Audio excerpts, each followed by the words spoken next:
Hello दोस्तों, मैं हूं प्राइस। सभी का स्वागत करता हूं टॉप 5 के फ्रेश वीडियो के अंदर। सो फाइनली यहाँ पे बात करते हैं बिटकॉइन के बारे में। एंड बिटकॉइन कहीं ना कहीं अभी भी जो अपनी अप ट्रेंड लाइन है उसको यहाँ पे होल्ड कर रहा है। हमने बहुत बार देखा कि उस लाइन को उसने ब्रेक करा, वापस नीचे गया, वापस प्राइस ऊपर की तरफ आया एंड फाइनली वापस से प्राइजेस वही ऊपर नीचे का गेम स्टिल यहाँ पे खेल रहे हैं। एक बड़े लेवल पे देखा जाए तो बिटकॉइन इस वाले कह सकते हैं एक बड़े चैनल के अंदर है, जिसमें एक्सपेक्टेड ये है कि मार्केट कहीं ना कहीं ऊपर 77,000 75,000 को टेस्ट यहाँ पे करना चाहिए अगर मार्केट का एक अपर लेवल यहाँ पे चल रहा है। और बॉटम लेवल के हिसाब से देखा जाए तो मार्केट का अभी के लिए जो बॉटम है वो हमें 33,000 के आसपास देखने को मिल जाता है। इट मीन्स कि यहाँ पे जो भी अप ट्रेंड सपोर्ट है ये अगर ब्रेक होता है किसी भी केस के अंदर तो मार्केट पहले तो इस लेवल को टेस्ट यहाँ पे कर सकता है और फिर अगर ये वाला लेवल ब्रेक होता है तो कहीं ना कहीं बिटकॉइन एक बियरिश मार्केट की तरफ जाता हुआ फिर मिल सकता है। लेकिन इस मार्केट में को अगर टेस्ट भी कर लेता है तो यहाँ से भी बाउंस होने की पॉसिबिलिटी बन सकती है, जहां पे मिड टारगेट्स में 51,000 एंड अपर टारगेट में 77 टू 78,000 तक के चैनल्स टारगेट यहां पे हो सकते हैं।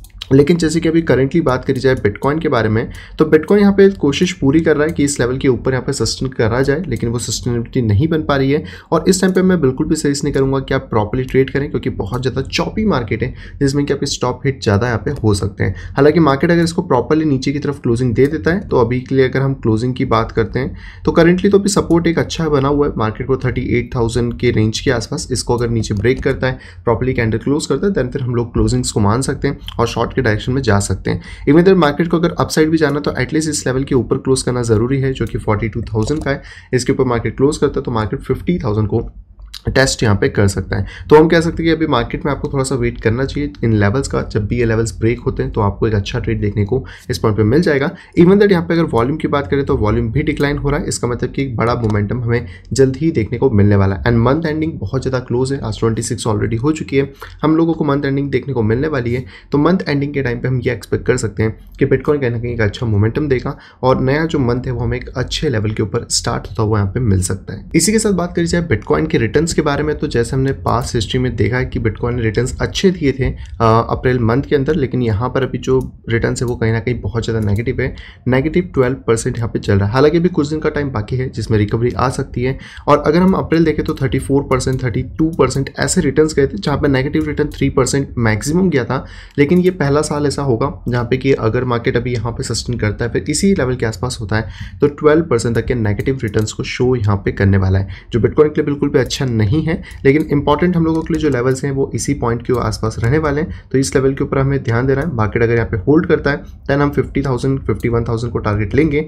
मार्केट इसको ब्रेक करता है तो मार्केट नीचे 33,000 को टेस्ट यहाँ पे फिर करने वाला है। तो अभी आपको यहाँ पे जो लेवल्स मैंने बता दिए उनके ऊपर आप फोकस करके चल सकते हैं और इसी तरीके से प्राइस वाइज मोमेंटम हमें देखने को मिल सकता है। RSI की बात करें तो ये थोड़ा सा नीचे की तरफ चल रहा है, आप ऑलरेडी यहाँ पे इसको चेक कर सकते हैं। मैकडी के अंदर हमें थोड़ा सा धोखा देखने को मिला है, क्योंकि जैसे हमें पिछली बार यहाँ पे ग्रीन क्रॉस देखने को मिला था इस पॉइंट पे जिस तरीके का लास्ट वाला था, लेकिन वो ग्रीन क्रॉस वापस से राइट क्रॉस में कन्वर्ट हो गया है। एंड पॉसिबिलिटी कि वापस हमें ग्रीन क्रॉस देखने को मिल जाए। अगर वो ग्रीन क्रॉस इस बार मिलता है वो ज़्यादा वैलिड होगा एज कम्पेयर पुराना, क्योंकि वहाँ से ऑलरेडी मार्केट यहाँ पे नीचे की तरफ गिर चुका है। तो मार्केट का जो जोन है चॉपी जोन है और सजेशन अभी यही रहेगा कि मार्केट को आप एक बार क्लियर होने दीजिए। जिस भी डायरेक्शन में मार्केट जाता है उस डायरेक्शन में आपको ट्रेड करने में फिर बेनिफिट यहाँ पे मिलने वाला है। यहीं पे हम लोग बात कर लेते हैं इथेरियम के बारे में भी। तो इथेरियम भी बहुत इंपॉर्टेंट रोल इस टाइम पे प्ले कर सकता है, क्योंकि इथेरियम एक बहुत क्रूशियल पॉइंट पे यहाँ पे आता जा रहा है, जो है इसका एक बेस ट्रेंड लाइन। अगर आप ध्यान से देखें तो मार्केट ने पिछली बार 1 2 3 4 5 6 बार लगभग मार्केट ने इसको अप ट्रेंड की तरफ पुश करने की कोशिश करी है। और ऑब्वियसली मार्केट पिछली बार से ज़्यादा हाई यहाँ पे गया भी था, लेकिन इस बार मार्केट यहाँ पे पुश नहीं हो पाया इतना प्रॉपर्ली।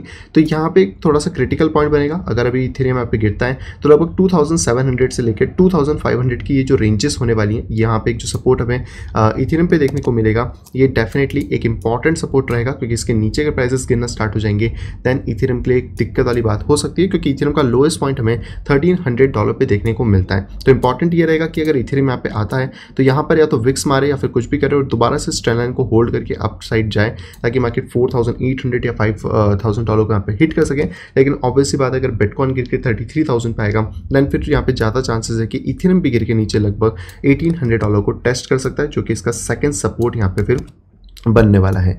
इसी के साथ बात करते हैं करंट प्राइसेस के बारे में। तो यहाँ पर आपको एक फॉलिंग वेज जैसा पैटर्न देखने को मिल जाता है। तो अगर मैं इस टाइम पे ड्रॉ करने की कोशिश करता हूँ तो यहाँ पर आपको एक फॉलिंग वेज जैसा थोड़ा सा पैटर्न देखने को मिलेगा, जिसको कि मे बी आप एक अप ट्रेंड के लिए यहाँ पे कंसिडर कर सकते हैं, लेकिन ये एकदम प्रॉपर कह सकते हैं पैटर्न नहीं है। तो हमें थोड़ा वेट करना होगा और यहाँ पे जो ट्रेंड लाइन है हम इसका वेट करेंगे कि इसके अंदर हमें ब्रेकआउट कब देखने को मिलता है, क्योंकि इस ट्रेंड लाइन के ब्रेक के बाद ही हम कॉन्फिडेंट हो पाएंगे कि मार्केट को अप तरफ पुश यहाँ पे देखने को मिलेगा। प्लस यहाँ पे वॉल्यूम आप देखेंगे तो डिक्लाइन हो रहा है, जो कि बिल्कुल अच्छी बात है, जहाँ पे कि हमें एक बड़ा मोमेंटम देखने को मिल सकता है। अब वो अप साइड है डाउन साइड है को हमें जज करना पड़ेगा अकॉर्डिंग टू मार्केट, लेकिन करंट मार्केट के हिसाब से जो सिचुएशन है उसमें 2500 तक एक अच्छा सपोर्ट है। तो अगर मार्केट नीचे गिरता है 2700 से 500 के रेंज में तो एक बाय जोन बन सकता है, लेकिन उसके लिए इंपॉर्टेंट है कि बिटकॉइन भी वहाँ पे बुलिश हो और उसके बाद इथेरियम यहाँ पर जो इसकी नीचे वाली ट्रेंड लाइन है एटलीस्ट इस ट्रेंड लाइन को होल्ड यहाँ पे करे, जिसको कि मैं थोड़ा सा यहाँ पे ब्रॉड वे के अंदर यहाँ पे कर देता हूँ। तो ये ट्रेंड लाइन अभी इथेरियम के लिए थोड़ा इंपॉर्टेंट, जैसे बिटकॉइन में जो भी नॉर्मल ट्रेंड लाइन हम लोग को देखने को मिल रही है। इंडिकेटर्स में अगर आप देखें तो इंडिकेटर्स में मैकडी स्टिल नीचे की RSI स्टिल नीचे की तरफ है। मैकडी में भी हमें अभी सेलिंग प्रेशर देखने को मिल रहा है। इसका सिंपल सा मतलब है कि अभी मार्केट इतना तैयार नहीं हुआ है कि एकदम से ऊपर जंप करे, तो हमें इस ट्रेंड लाइन को एटलीस्ट ब्रेक होने का वेट यहाँ पे करना चाहिए। तो ये थी इंपॉर्टेंट अपडेट जो कि बिटकॉइन और इथेरियम से रिलेटेड थी। आई होप आपको यहाँ पे क्लियरली समझ आ गया होगा कि कौन कौन से लेवल्स पे भी आपको ध्यान यहाँ पे रखना चाहिए। चलिए आते हैं आज की इंपॉर्टेंट न्यूज़ के ऊपर। सबसे पहले जो न्यूज़ है वो निकल के आ रही है एलोन मस्क की तरफ से, और एलोन मस्क ने फाइनली जाके यहाँ पे ट्विटर को खरीद लिया है $44 बिलियन के अंदर। जी हाँ, एक बड़ी डील है और कहा जा रहा है कि हिस्ट्री की तीसरी बड़ी डील है जो कि यहाँ पे हमें देखने को मिली है। और अब ये जो सोशल मीडिया कंपनी थी ये एक प्राइवेट कंपनी के तौर पर फॉर्म हो गई, क्योंकि पहले जो शेयर होल्डर्स थे उनके पास ज़्यादा स्टेक थे, लेकिन अब एलोन मस्क ही यहाँ पे 100% शेयर को ऑक्यूपाई करेंगे, जिसकी वजह से यहाँ पर अब वो एक प्राइवेट कंपनी के फॉर्म में होने वाली है। ट्विटर के अगर भाव की बात करी जाए तो हम लोग यहाँ पे चेक कर सकते हैं। तो ट्विटर का जो शेयर है अगर हम इसको चेक करने की कोशिश करते हैं तो लगभग $51 के आसपास यहाँ पे ट्रेड हो रहा है। और एलोन मस्क की अगर यहाँ पे बात की जाए तो उन्होंने 54.20 पर शेयर के हिसाब से इस वैल्यूएशन को यहाँ पे खरीदा है, यानी कि थोड़ा महंगा डेफिनेटली खरीदा है। और इस चीज़ में आप देख सकते हैं कि कल तो ट्विटर के शेयर्स में थोड़ा सा जम था, लेकिन आज जब ट्विटर के शेयर वापस ओपन हुए हैं तो यहाँ पर हमें गिरावट देखने को डेफिनेटली मिली है। हालांकि लंबे समय से ट्विटर का जो शेयर है वो डाउन ट्रेंड की तरफ चल रहा है, इतना कुछ खास मोमेंटम यहाँ पे है नहीं है। और ट्विटर में भी अगर आप देखें तो लगभग $55 का एक हैवी रेजिस्टेंस आपको देखने को यहाँ पे मिलने वाला है। और एलोन मस्क ने इसके ऊपर कहा है कि हाँ जो ट्विटर है वो एक फ्री स्पीच रहेगा। तो यहाँ पर आप इनकी पढ़ सकते हैं कि यहाँ पर बेसिकली डेमोक्रेसी के फैन है तो इनको फ्री स्पीच यहाँ पे रहने वाला है। और यहाँ पे इसमें बस चेंजेस करने हैं, कुछ नए फीचर इंट्रोड्यूस करने जो कि ट्विटर में मिसिंग थे। इसी की वजह से सारी चीज़ें जैसे कि स्पैम बॉट है, डिफीडिंग है, इंक्रीज ट्रस्ट रहेगा और ऑथेंटिक है। प्लस इनका है कि उसको ओपन सोर्स भी रखेंगे, कहीं ना कहीं इसकी जो एल्गोरिथम है उसको ओपन सोर्स रखा जाएगा जाकि यहाँ पे ज़्यादा ट्रस्ट यहाँ पे बना जा सके। तो देखते हैं कि एलोन मस्क यहाँ पे क्या करते हैं। और पहले तो 9.2% का स्टेक हम सबने देखा था, अब पूरी कंपनी यहाँ पे एक्वायर कर ली गई है। तो देखते हैं कि यहाँ पे चीज़ें फिर किस तरह जाती हैं। लेकिन जहाँ एलोन मस्क का नाम आता है वहाँ पे डॉगी कॉइन का नाम ना है ऐसा बिल्कुल नहीं हो सकता। और सेम टाइम पे डॉगी कॉइन की भी न्यूज़ हमारे पास है, क्योंकि जो डेवलपर्स हैं उन्होंने पहली बार डॉगी कॉइन को बिना इंटरनेट के रेडियो वेव्स या फिर आप कह सकते हो रेडियो के थ्रू ट्रांसफ़र यहाँ पे किया है। जी हाँ, ये एक बहुत बड़ी डेवलपमेंट है किसी भी क्रिप्टो करेंसी के लिए। और यहाँ पे जो सैटेलाइट यूज़ करी है वो है स्टारलिंक, जो कि अगेन हम कह सकते हैं कि टेस्ला मतलब एलोन मस्क का ही एक यहाँ पे प्रोडक्ट है। तो यहाँ पे ग्लोबल स्टारलिंक सैटेलाइट का नेटवर्क यहाँ पे यूज़ किया गया, जिसमें कि रेडियो वेव्स के थ्रू डॉगी कॉइन को सेंड किया गया। अब ये बताओ कि सरकार के लिए पहली हेडेक था कि इंटरनेट के ऊपर चल रही है और अब डॉगी कॉइन को रेडियो पे शिफ्ट कर दिया गया है, तो चांदी हो जाएगी। तो अब कौन सी ट्रैकिंग यहाँ पे फिर देखने को हमें मिलती है। अब इसके कारण डॉगी कॉइन के प्राइसेस में ऑब्वियसली उछाल आएगा।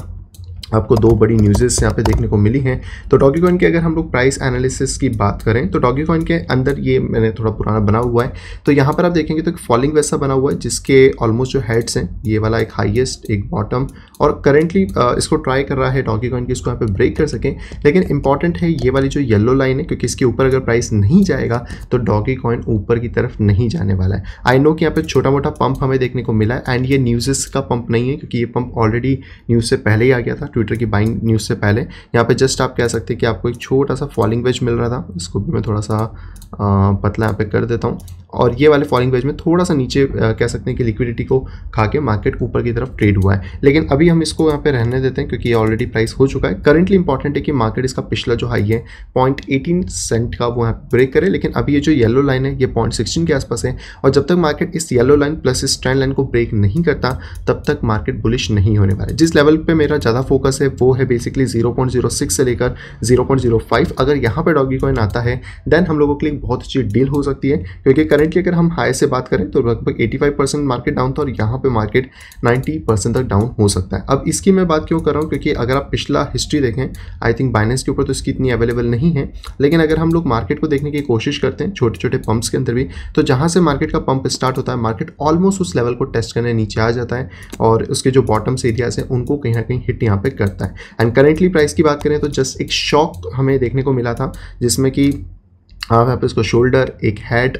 मतलब इसको आप यहाँ पे शोल्डर, एक हेड और एक शोल्डर की तरह भी फॉर्म कर सकते हैं। लेकिन इंपॉर्टेंट पार्ट है इसका इस पोजीशन में, यानी कि 0.16 से 0.18 ये लेवल अगर यहाँ पे ब्रेक होता है देन डेफिनेटली हम लॉन्ग की पोजीशंस फिर बना सकते हैं। इसके ब्रेक होने के बाद हमें यहाँ पे एक सस्टेनेबल सपोर्ट यहाँ पे चाहिए होगा और यहाँ से कोई भी रिजेक्शन मिलता है तो वापस से प्राइसेस नीचे की तरफ गिरना स्टार्ट करेंगे, जिसमें पहला लेवल ऑफ सपोर्ट 0.11 का रहेगा, दूसरा लेवल ऑफ सपोर्ट हमें 0.09 का मिलेगा एंड ऑनसो जो ऑलरेडी मैं आपको यहाँ पे बता चुका हूँ। तो अगर आप डॉगी कॉइन में एकदम से घुसना की कोशिश कर रहे हैं या फिर ऐसा सोच रहे हैं कि बस अब तो हम यहाँ पे चले जाएं, तो एकदम से ना जाए, थोड़ा सा वेट कर लें, आपको एक अच्छी एंट्री देखने को मिलेगी तो याद है। बाकी अगर आप इस पर लॉन्ग विजन के तौर पर चल रहे हैं कि हाँ डॉगी कॉइन के अब यूज केसेस धीरे धीरे बढ़ रहे हैं, एलोनमस ऑलरेडी वर्क कर रहे हैं, तो एवरेज आउट कर सकते हैं जिससे कि आपको निराशा नहीं होगी और आप डिप्स को ईजिली यहाँ पे फिर कैच भी कर पाएंगे। अगले दोस्तों यहाँ पे जो खबर आ रही है दोस्तों वो निकल के आ रही है बैंक NPCI यानी कि UPI की तरफ से। आप सभी को पता होगा कॉइनबेस जब इंडिया में घुसने की कोशिश कर रहा था तो UPI सर्विसेज ने हाथ जोड़ के कहा कि हम आपको सपोर्ट नहीं देते हैं। तो यहाँ पर बेसिकली अब यहाँ पे जितने भी बैंक्स हैं उनका कहना है कि आप हमें एक नोट दे दो कि क्रिप्टो UPI को हमें लिमिट करना है या नहीं करना है, कि क्या करना है। बट इनके लिए बड़ा मुश्किल है इस तरीके का नोट देना, क्योंकि ऑलरेडी जो कोर्ट केस हमने जीता था वो इसी बेसिस पे जीता था कि किसी भी इंडियन को जो उनकी बेसिक्स नीड्स हैं वहाँ पे आप वंचित नहीं रख सकते, जो उनके बेसिक्स राइट हैं और उसके अंदर बैंकिंग का राइट भी आता है। तो NPCI मुझे नहीं लगता कि डायरेक्ट इनको नोट्स यहाँ पे देने वाला है, लेकिन कहीं ना कहीं बैंक उनसे मांग रहे हैं कि भाई आप दे दो, बता दो कि UPI को बंद रखना है या फिर इनकी सर्विसेज को हमें सभी को यहाँ पे देना है। और अगर मान लो इन्होंने बैन कर भी दिया कि नहीं इंडियन एक्सचेंजेस को इनको हम लोग UPI की सर्विसेज नहीं देते हैं, तो कोई बात नहीं, वो फिर से बात कह सकते कोर्ट में जाएगी एंड कोर्ट में पुराने मैटर को जो हुआ था 2018 में उसके भी यहाँ पे वापस इनको सर्विसेज यहाँ पे देनी होंगी। तो इसके लिए बहुत ज़्यादा टफ हो रहा है NPCI के लिए कि इस नोट को यहाँ पे रिलीज करें या नहीं करें। लेकिन अगर आपको ऐसा लगता है कि बहुत ज़्यादा इश्यूज क्रिएट हो रहे हैं बैंकिंग के, IMPS के, UPI के, जो भी आप इंडियन एक्सचेंजेस में कर रहे हो, तो मैं कहूँगा कि आप इंटरनेशनल एक्सचेंज शिफ्ट हो जाओ, P2P कर सकते हो। मैंने ढेर सारी वीडियो बनाई हुई है, ईजी है, रात के 12 बजे भी करोगे तो भी आपके पास बैंक में पैसा आ जाएगा, क्योंकि वहाँ पे एक पर्सन से दूसरे पर्सन की तरफ ट्रांजेक्शन होता है और ये UPI और इनके झंझट से आप बहुत ज़्यादा बच जाओगे। आपके जो पैसे अटक जाते हैं एक्सचेंजेस में वो एटलीस्ट सारी चीज़ें यहाँ पे सॉल्व हो जाएंगी। तो देख लीजिए आपको क्या करना है। लेकिन हाँ NPCI के ऊपर अगर कोई नई अपडेट आती है UPI से रिलेटेड है बैंकिंग से, तो मैं आपको अपडेट डेफिनेटली वीडियो में कर दूंगा। एंड इसी के साथ बात करें तो यहाँ पर NPCI ने एक बहुत अच्छा काम भी करा था बीच में, जहाँ पे कि दुबई अगर आप जाते हैं, UAE यानी कि पूरी जो कंट्री है उसके अंदर दुबई आप कह सकते सिटी है, तो वहाँ पे बेसिकली उन्होंने UPI की अब सुविधा दे दी है। तो आप डायरेक्टली जाके वहाँ पे मतलब पेमेंट कर सकते हैं इस तरीके से। तो वहाँ पे आपको जो पोर्टल्स है वो मिल जाएंगे, तो आपको इंडिया से कोई ज़्यादा हैवी कैश रखने की ज़रूरत नहीं है, आप डायरेक्टली आके UPI का काम भी कर सकते हैं और UAE के अंदर भी आपको एक अच्छी खासी सर्विस देखने को वहाँ पर मिल जाती है। अब हालाँकि ये सर्विसेज दूसरे देशों में तो दे रहे हैं पर इंडिया के अंदर बिजनेसेस को नहीं दे रहे हैं, तो इसी के कह सकते हैं ऊपर मैं ऑलरेडी यहाँ पे चीज़ें चल रही हैं। हम ऑलरेडी गवर्नमेंट को कह रहे हैं कि हमें जो क्रिप्टो का टैक्स है वो रिड्यूस करो और इसमें बहुत सारी चीज़ें आ रही। तो ऑलरेडी आज डे 26 हो चुका है, अगर हम 1 अप्रैल से यहाँ पे काउंट करते हुए चलते हैं, और ऐसी बहुत सारी चीज़ें जो कि हमें देखने को मिलती हैं। तो अगर आप ट्विटर पर नहीं हो तो डेफिनेटली फॉलो कर लीजिए, वहाँ पर आपको देखने को मिल जाएगी।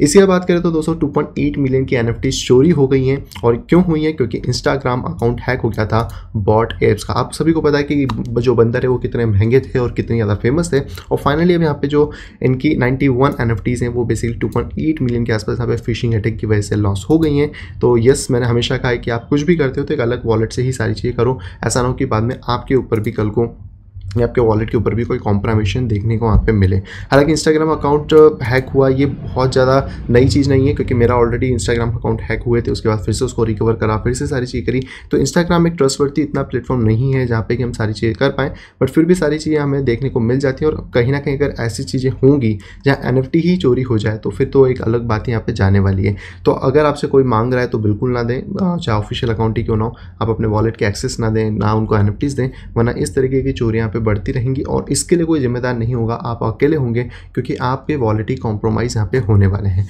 और अगर आप इसी तरीके की इन्फॉर्मेशन डेली बेसिस पे देखना चाहते हैं तो आप ट्विटर को ज्वाइन कर सकते हैं, जहाँ पे कि मैं आपको अलग अलग फॉर्मेट्स में आप देख सकते हैं। जिस तरीके से मैं इमेजेस के अंदर आपको यहाँ पे चीज़ें बता रहा हूँ और यहाँ पर आपको बहुत सारी चीज़ें देखने को मिल जाती हैं जो आप यहाँ पे हेल्प कर सकते हैं। इवन दैट ये जितने भी फॉर्मेट्स हैं इंस्टाग्राम के लिए, तो अगर आप इंस्टाग्राम पे नहीं है फॉलो करना चाहे तो कर सकते हैं, जहाँ पे कि आपको रेगुलर बेसिस पे इस तरीके के न्यूज़ेस और यहाँ पे रील्स देखने को भी मिल जाएंगी जो कि आपको हेल्प यहाँ पे फिर करने वाली है। आई होप दोस्तों वीडियो आप सभी को यहाँ पे पसंद आई होगी। दोस्तों अगर वीडियो अगर पसंद तो प्लीज़ दोस्तों वीडियो को लाइक करेगा। अगर अभी तक आपने चैनल अपने फैमिली या फ्रेंड के साथ शेयर नहीं करा है तो डेफिनेटली जाए शेयर करें ताकि वो लोग भी क्रिप्टो मार्केट से अपडेटेड यहाँ पे रह सकें। और अगर आप आए फर्स्ट टाइम इस चैनल के ऊपर तो तुरंत चाहिए चैनल को करिए सब्सक्राइब, साइड में देखिए नोटिफिकेशन बेल को दबा के क्लिक करें ऑल के ऊपर ताकि मेरे आने वाली सभी वीडियो की इन्फॉर्मेशन प्रॉपर टाइम पे आप यहाँ पे पा सकें। तो मैं मिलता हूं आपसे कुछ इंटरेस्टिंग वीडियो के साथ, तब तक have a great day and bye bye.